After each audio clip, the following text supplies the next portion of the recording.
మీతో పనిచేసిన వాళ్ళు చాలామంది ఇంటర్వ్యూకి ముందు అడిగినప్పుడు చెప్తున్నారు, ఆయన ఎక్కడ పనిచేసినా ఒక ఎఫెన్స్ అయినా లేదంటే ఒక హెచ్బిఎఫ్ అయినా లేదా నైట్ హెచ్బి అయినా ఏ ఎఫెన్స్ అయినా ఓకే ఈ సజెషన్లో పండి అంటే సజెషన్ ఇస్తారు తప్పించి మిగతా ఆఫీసర్ లాగా మమ్మల్ని ఎప్పుడు ఆయన ఇన్సల్ట్ చేయలేదు.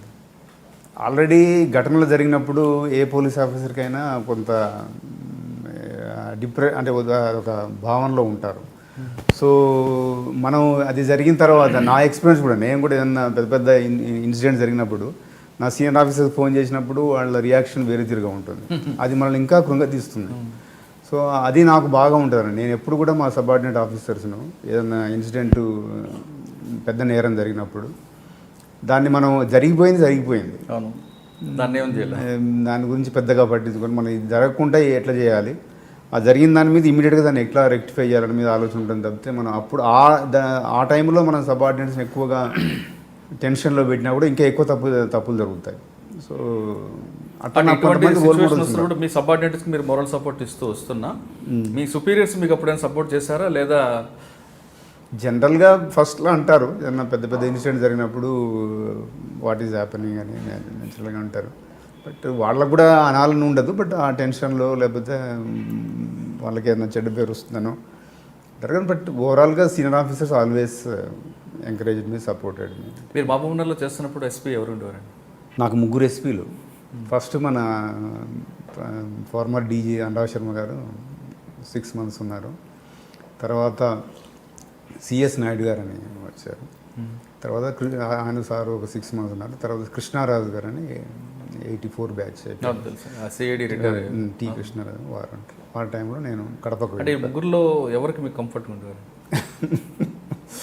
బాగుండదు చెప్తే అందరు కంఫర్ట్. నేను దాదాపు ఒక అదృష్టం అంటే లక్ ఏంటంటే ఏ సీనియర్ ఆఫీసర్ కూడా పనిచేసిన దాదాపు ఇప్పటికి 1989 నుంచి ఇప్పటి వరకు కూడా. సో ఒక 25 సీనియర్ ఆఫీసర్స్ కింద పనిచేసి ఉంటాను. ఎస్పీలు అయితేంది, డిఐజీలు అయితేంది, కమిషనర్లు అయితేంది.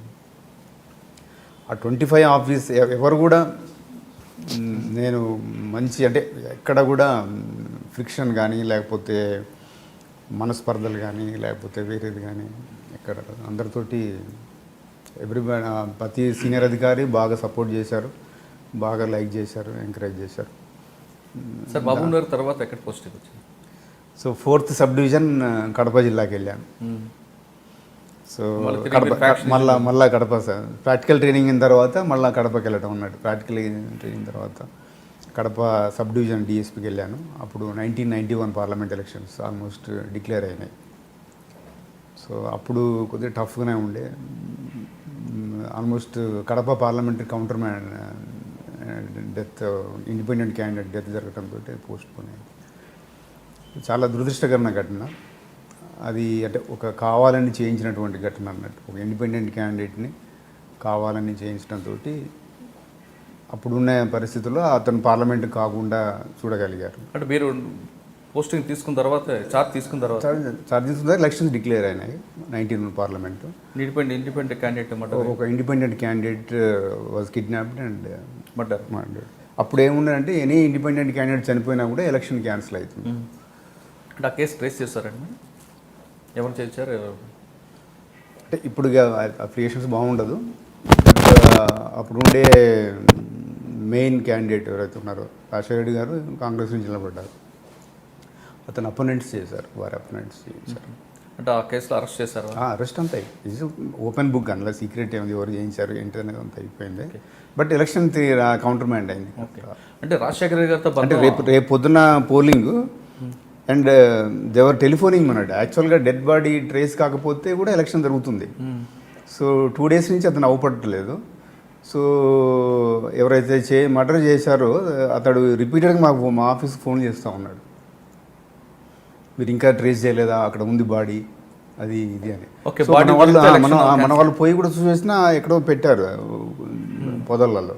సో ట్రేస్ చేయమా దట్ ఫెలో ఇస్ కంటిన్యూస్, ఇంకా చేయలేదా, ఇంకా ఆఖరికి ఈవినింగ్ 9 o'clock 10 o'clock ట్రేస్ అయింది.